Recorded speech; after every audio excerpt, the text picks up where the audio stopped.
Hi guys, मेरा नाम है साहिल खान और आज की वीडियो शुरू करते हैं। सबसे पहली न्यूज़ और बहुत बड़ी न्यूज़ है जिसके बारे में बहुत टाइम से मैं कह रहा था, पर एनालिस्ट का कहना था कि वैसा नहीं होगा। फाइनली रेपो रेट बढ़ गया है और पिछले 5-6 दिन से मैं बोल रहा था मेरे को लगता है बढ़ेगा। बहुत सारे लोग बोल रहे थे नहीं बढ़ेगा, पर फाइनली बढ़ गया है।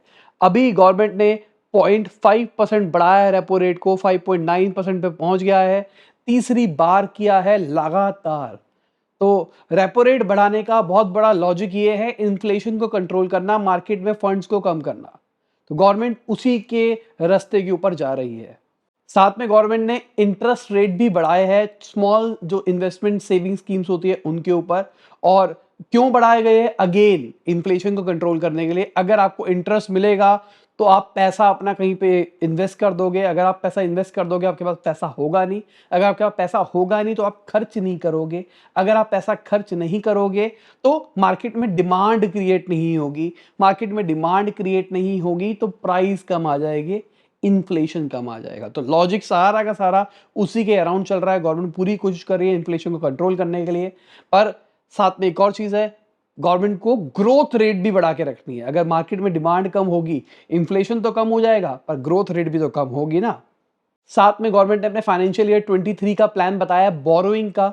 वो मार्केट से तकरीबन 14.21 लाख करोड़ रुपीस बोरो करने वाली है, जिसके अंदर से कुछ बॉन्ड्स को भी इशू करने की बात करी जा रही है। तकरीबन 6 लाख करोड़ के आसपास बॉन्ड्स इशू करे जाएंगे। मतलब गवर्नमेंट कहेगी भाई ये बॉन्ड है, ये शॉर्ट टर्म है, लॉन्ग टर्म है, अलग अलग तरीके के होंगे और आप उनको लोगे, आपको उसके ऊपर इंटरेस्ट रेट मिलेगा। तो कहा जा रहा है 2 साल, 5 साल, 7 साल, 10 साल, 14 साल, 30 साल और 40 साल तक की सिक्योरिटीज है। मतलब 40 साल के लिए आप इन्वेस्ट कर सकते हो।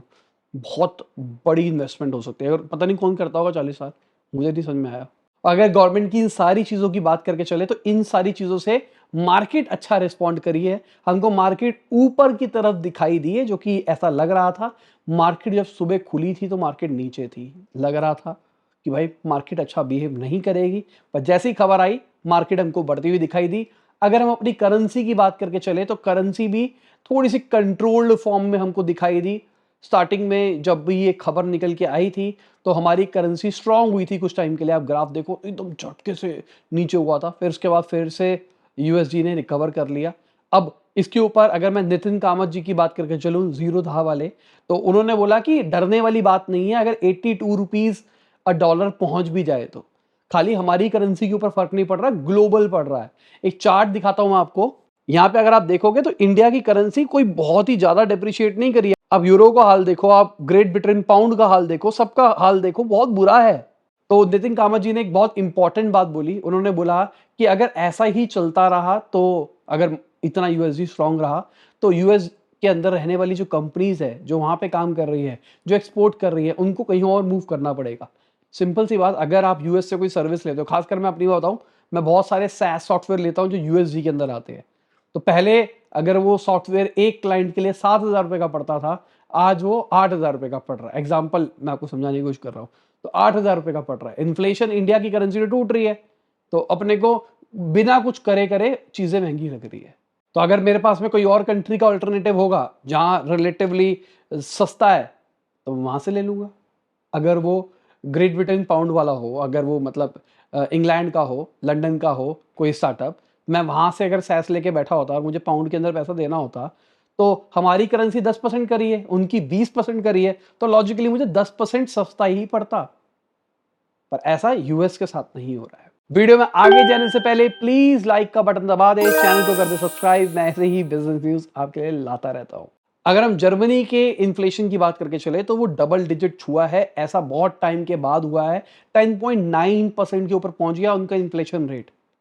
और जर्मनी तो बेचारा, मतलब यूरोपियन कंट्री सारी की सारी लपेटे में फंस गई मेरे हिसाब से। जो रशिया वर्सेस यूएस का पंगा था उसके चक्कर में रशिया के ऊपर सैंक्शंस लगाए गए। सोचा गया कि भाई ऐसा हो जाएगा, वैसा हो जाएगा, ऐसा रशिया की इकोनॉमी गिर जाएगी। कुछ नहीं हुआ, उनको कोई फर्क नहीं पड़ा है। ठीक है, अब नुकसान हो रहा है यूरोपियन कंट्रीज को, क्योंकि ऑयल नहीं मिल रहा, ये नहीं हो रहा, वो नहीं हो रहा। आपको क्या लगता है इस चीज के ऊपर? अभी रिसेंटली जो नॉर्ड पाइपलाइन है उसका भी ब्लास्ट हुआ था, तो यूएस यूरोप वाले आपस में देख रहे हैं कि भाई कैसे हुआ कैसा नहीं हुआ। कई लोगों का कहना है कि भाई यूएस ने तोड़ा, उसकी वजह से ब्लास्ट किया, और कोशिश कर रहे हैं कि वो गैस वैस ना पहुंच पाए। आपको लगता है ऐसा हुआ होगा? क्योंकि देखो सिंपल सी बात, अगर रशिया से नहीं ऑयल लोगे तो यूएस से लेना पड़ेगा, यूएस का ही फायदा होना है। बहुत ही बड़ी पॉलिटिकल चीज भी हो सकती है इसके पीछे। मैंने पिक्चरें बहुत देखी है, शायद मुझे ऐसा लगता है। फिर अगर हम एप्पल की बात करके चले तो एप्पल की भी मार्केट कैप हमको घटती हुई दिखाई दी। रेयर ने इनकी रेटिंग्स को डाउनग्रेड किया है, इसकी वजह से एक दिन के अंदर 4.9% घटा। और खाली ये नहीं घट रहे, अगर देखा जाए सारे के सारी टेक कंपनीज घट रही है, यूएस की हाल बुरा है। और इसका लॉजिक अगेन वही सारा निकल के आ रहा है जो जीरोधा के को फाउंडर ने बताया। अगली खबर इंडिया के लिए अच्छी खबर है। इंडिया मोस्ट इनोवेटिव कंट्रीज की लिस्ट के अंदर 40th स्पॉट के ऊपर आई है। ये लिस्ट इंप्रूव होती हुई दिखाई दी है। जो मिडिल एज इनकम ग्रुप है उसके अंदर हम टॉप कर रहे हैं, और ये बहुत ही अच्छी चीज है मेरे हिसाब से। अगर मैं पीयूष गोयल जी की बात करके चलूं तो उन्होंने बोला जो इंडस्ट्रीज है उनको स्मॉल इंसेंटिव्स के ऊपर डिपेंडेंट नहीं होना चाहिए। मतलब गवर्नमेंट ने बहुत सारी इंसेंटिव स्कीम्स बना रखी है ना कि आओ इस पे फायदा ले जाओ, ये ले जाओ। इंडस्ट्रीज को ये नहीं करना चाहिए इंसेंटिव आएगा तभी बिजनेस करेगा। उनको ये काम करना चाहिए कि प्रोडक्ट बनाओ ग्लोबल लेवल का, पूरी दुनिया को आपके प्रोडक्ट की जरूरत हो। गवर्नमेंट इंसेंटिव दे ना दे कोई फर्क नहीं पड़ना चाहिए। बात तो सही है, अगर ग्लोबल प्रोडक्ट बनाओगे तो गवर्नमेंट का जो सपना है एक्सपोर्ट हब बनने का, सब कुछ इंडिया से बाहर एक्सपोर्ट करने का, वो पूरा हो पाएगा। साथ में पीयूष गोयल जी ने यह भी बताया कि इंडिया ही एक बहुत बड़ा पिलर बनेगा जो ग्लोबल इकोनॉमी का बुरा हाल चल रहा है उसको रिवाइव करने के लिए। साथ में $30 ट्रिलियन की इकोनॉमी की बात करी गई कि इंडिया वो अचीव कर पाएगा अपनी 100वीं वर्षगांठ के ऊपर। मतलब जब हमारे 100 साल कंप्लीट हो जाएंगे उस टाइम पे हम $30 ट्रिलियन की इकोनॉमी छू लेंगे। डॉलर का रेट क्या होगा, बात यह है। अगली खबर टाटा न्यू की है। तो टाटा फिर से रिस्ट्रक्चरिंग कर रहा है अपने सारी चीजों की। जो टाटा क्लिक का पूरा नेटवर्क है, जो 4 कंपनीज है, वो सारी की सारी अब टाटा न्यू के अंदर, टाटा डिजिटल के अंदर आ जाएगी। तो मतलब टाटा वाले भी बहुत अच्छे तरीके से स्ट्रैटेजी बना रहे हैं एक पूरा पूरा इकोसिस्टम बनाने का। दूसरे साइड पे अगर हम रिलायंस की बात करके चले, वो भी अच्छा कर रहा है। टक्कर तो बड़े प्लेयरों के बीच में होने वाली है इंडिया के अंदर। बेचारा अमेजॉन क्या करेगा, मेरे को तो ये लग रहा है जब ये दोनों बड़े प्लेयर बन जाएंगे। अभी के टाइम पे मुझे लगता है कि अमेजॉन का यूआई यूएक्स बहुत प्यारा है, रिलायंस जियो मार्ट हैंग मारता है। तो मेरे हिसाब से अगर UI UX point of view से अगर अपने आप को इंप्रूव कर ले तो कितनी बढ़िया गेम हो जाएगी ना। टाटा का जो ऐप है, न्यू ऐप, वो भी बहुत ज़्यादा हैंग मारता है। और मैंने फ्लाइट बुक कराई, टाटा की खुद की फ्लाइट कंपनी होने के बाद में टाटा न्यू से मुझे महंगी मिल रही थी, किसी और से मुझे सस्ती मिल रही थी। अजीब बात है ना। अगली खबर ऑक्टा एफएक्स की है। तो भाई उनके ट्रेडिंग अकाउंट को गवर्नमेंट ने कर दिया है फ्रीज। तकरीबन 21.14 करोड़ रुपीस फ्रीज किए गए हैं फेमा के अंतर्गत। फेमा मतलब फॉरेन एक्सचेंज का कुछ गलत कर रहे थे, फॉरेन एक्सचेंज की जो ट्रेडिंग होती है उसकी रेगुलेशंस पे फॉलो नहीं कर रहे थे, इस चक्कर में ऐसा हुआ है। और साथ में गवर्नमेंट ने पेमेंट गेटवे के थ्रू भी चाइनीज जो लोन एप्स थी उनके जो ट्रांजेक्शन थे उसको फ्रीज किया है 10 करोड़ के आसपास कहा जा रहा है इसको। अब देखो सिंपल सी बात, ये अभी भी नहीं रुक रही है। सब कुछ करने के बाद भी, बहुत रेगुलेशंस आने के बाद भी, अभी जो एप्स निकल के आई है वो है cash home, cash mart, easy loan. मतलब नाम से तो अच्छे लग रहे हैं, सही बताऊं तो यहाँ से लोग लोन लेते थे और उनके साथ गलत होता था। मैंने पूरी एक वीडियो बना रखी है, व्यूज नहीं है उसके ऊपर, जाके उसको देखो। पूरा डिटेल के अंदर समझाया है कि गवर्नमेंट इसको कैसे रोक रही है। ये जो चाइनीज लोन एप्स है, क्या चल रहा है, गवर्नमेंट कैसे रोकने की कोशिश कर रही है, जो अभी गवर्नमेंट ने नई रेगुलेशन निकाली है वो कैसे सॉल्व करेगी इन सारी प्रॉब्लम्स को। देखना वो वीडियो। अगली खबर अडानी ग्रीन की है। तो अडानी ग्रीन अपना सबसे बड़ा सोलर पावर प्लांट लगा रहा है 600 मेगावाट का, और 150 मेगावाट विंड प्लांट भी लगा रहा है। तो बहुत अच्छी चीज है मेरे हिसाब से। अडानी ग्रुप ये जो इलेक्ट्रिसिटी के अंदर रेन्यूएबल एनर्जी के ऊपर खेल रहा है ना, बहुत बढ़िया। क्योंकि गवर्नमेंट के सपने भी इसी के साथ अलाइन कर रहे हैं। उनका भी प्लान ये है, हमको रेन्यूएबल सोर्सेज की तरफ जाना है, और साथ में ये भी काम कर रहे हैं। आगे जाके जब ये दोनों रास्ते जुड़ेंगे तो सब कहेंगे भाई मिले हुए हैं, सब मिले हुए हैं। गवर्नमेंट ने पहले ही क्लियर कर दिया ना कि भाई हम रिन्यूएबल के ऊपर जा रहे हैं, तो मतलब फ्यूचर ये है, गवर्नमेंट चाह रही है, डिमांड है। तो अगर आप घुसते हो तो आपको फायदा हो सकता है। बाद में रोने की जगह अगर अभी दिमाग लगाओगे तो फायदा उठा पाओगे ना।